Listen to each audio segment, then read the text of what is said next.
Welcome to the first episode of Due Date, the legend of Dusty Cantina, Gunslinger, Librarian. This is Chapter 1, Dusty Rides into Town. They say that Dusty Cantina rode into the town of Dry Gulch on a Thursday. No one really paid much attention, aside from a dog, which opened one eye for a moment, then closed it. Of course, there weren't much of the town back then. There was a stagecoach route along the town's main and only street. The stage stopped about a day's ride off in one direction and stopped again in another day's ride on the other. So someone with an optimistic turn of mind figured they might as well put a stage station there in Dry Gulch.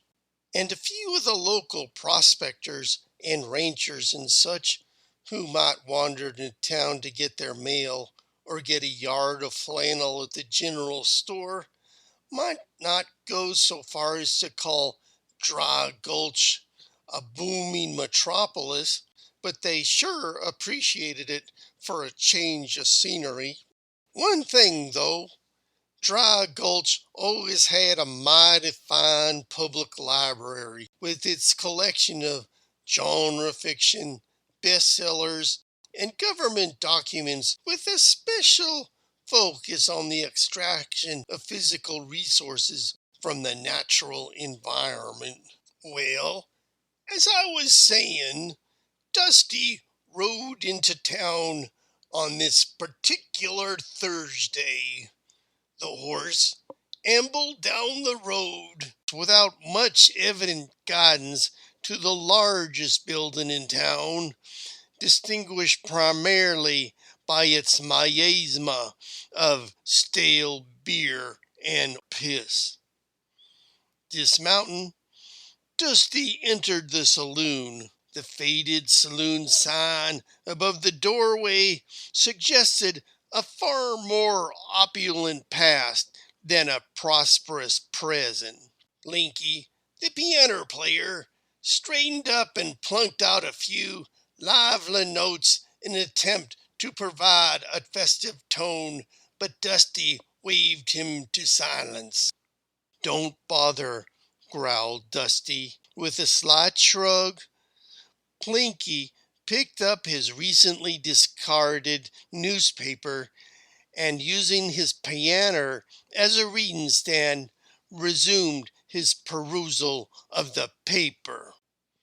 The establishment was far from empty that day, and Dusty's arrival was surprising enough to interrupt the conversation of the regulars at the table. They watched in boozy silence as Dusty strode into the room and slapped a large gold coin onto the bottle. The bartender gauged the size of the coin and waited. Dusty fished out a smaller silver coin and slid it alongside. "And a glass." Without a word, the barkeep swept the coins out of sight and produced the bottle. He poured whiskey into a surprisingly clean glass and set it gently on the bar. "New in town, stranger?" asked the bartender, professionally taking a swap at the bar with his cloth. Dusty said nothing, but looked at the drink, said, "After a fashion, I reckon," and downed half a glass in one swallow.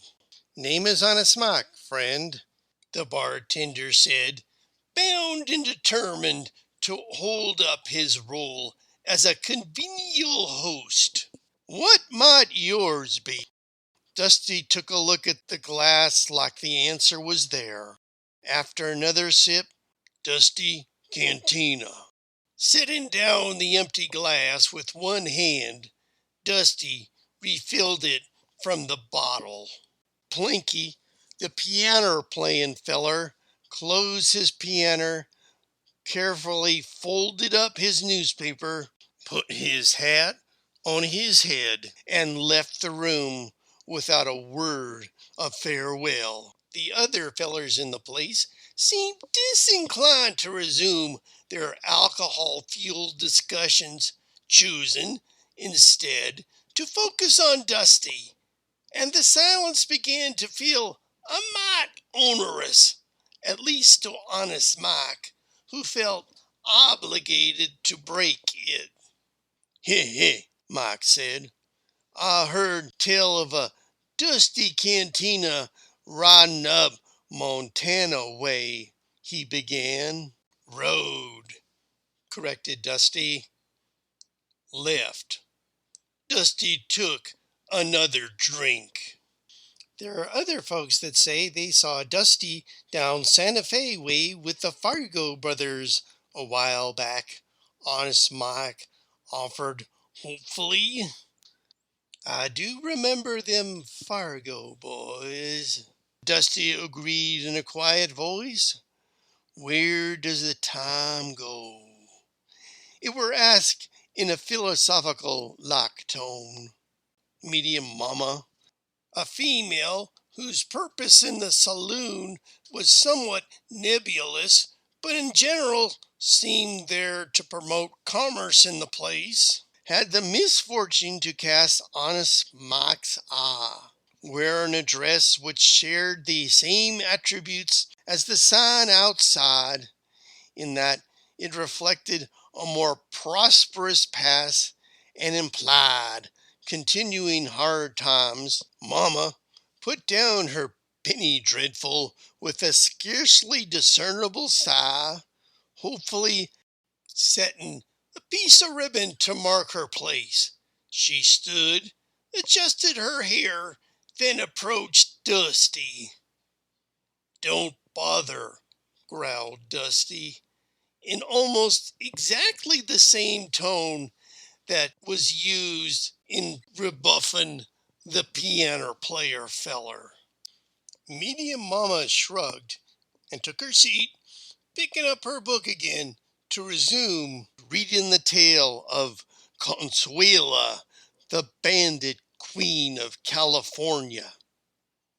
Hey, mister, shine your shoes? Dusty looked down into the earnest face of a young urchin. Good-looking boots like those deserve a good cleaning, mister, the urchin said with more verve than veracity. He was clearly launching into a well-oiled routine.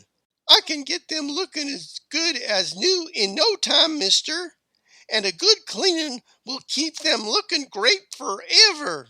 I tell you now, Dusty nearly smiled at that. Very nearly. But the kid's energy got better results than the offer of piano music or feminine company, because Dusty did reach into them faded dungarees for another coin and flipped the kid a nickel. The coin was snatched clean out of the air, and both kid and boots were soon hidden by a flurry of dust and rags. The verbal barrage continued from beneath the activity. Yes, sirree, Bob. Nothing like a clean set of boots to set a feller up like a real gent. Indeed, the boots that were emerging from the months of trail detritus was revealing boots of superior quality, not often seen in Dry Gulch in those days. Yes, sir, this is a mighty fine pair of boots, sure as shootin'. With the word shootin', Dusty froze, which caused the kid to pause and stop mid-prattle. Something the matter, mister? Gosh, I'm sorry I said something to upset you, mister. I'm really sorry. Golly, Ma says I should learn to keep my big fat mouth shut. Why do I go on and on and on like that, she says, never knowing when to stop flapping my gums. Gee, whatever it was, didn't mean to mean nothing by it. Drawn by the commotion, Medium Mama hurried over to defend her boy. Whatever he said, mister, you let him be. He's just a kid. He don't mean nothing, and you, she nudged the kid, remember to use pronouns like I taught you. Yes, ma'am. I didn't mean nothing to you by what I said, the kid said dutifully.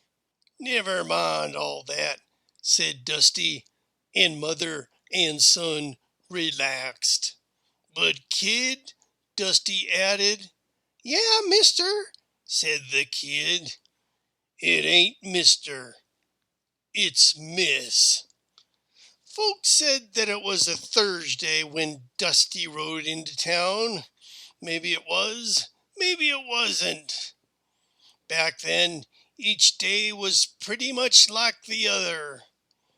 Then, Dusty rode into town, and it didn't take long before the fine people of Dry Gulch figured out things were going to change in a hurry, no matter what day of the week it was. Well, that's it for this episode of Due Date, the true legend of Dusty Cantina, Gunslinger, Librarian. This episode were written by Dan McLaughlin and Margaret Elan Schmidt, read by Dan McLaughlin, and produced by the fine folks at Totally Honest Productions. That's it for this episode. See you next time on the trails, and have a good time there at the library. Bye-bye.